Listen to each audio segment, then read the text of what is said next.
আসসালামু আলাইকুম ভিউয়ার্স, সবাই কেমন আছেন? আজ আমি আপনাদের সঙ্গে শেয়ার করব শোল মাছ এবং আলু দিয়ে ভুনা একটা মজার রেসিপি। আমি শোল মাছ ভুনা করলে সবসময় ছোট ছোট করে কেটে আলুও ছোট ছোট করে কেটে ভুনা করি। তো এটাই আপনাদের সঙ্গে আজকে আমি শেয়ার করব। আমি প্রথমে দেখুন বন্ধুরা, মাছটা সুন্দর করে কেটে ধুয়ে পরিষ্কার করে নিয়েছি। যেরকম ছোট ছোট করে পিসেস করেছি।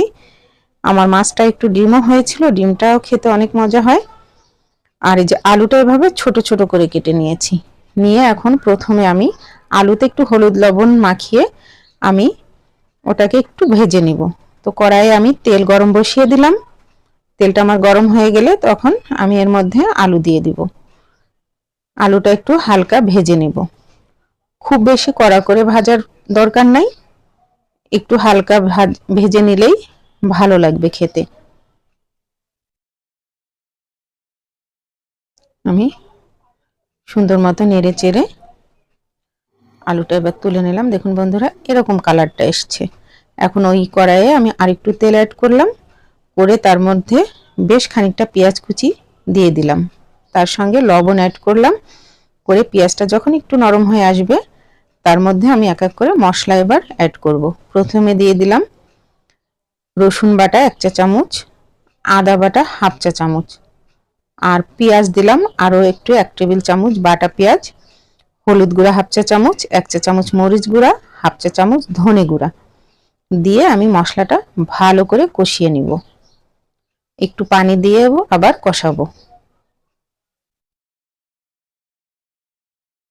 মশলাটা কষানো হয়ে গেল, এখন আমি এর মধ্যে মাছটা দিয়ে দিলাম। মাছটা সুন্দর করে কষিয়ে নিব।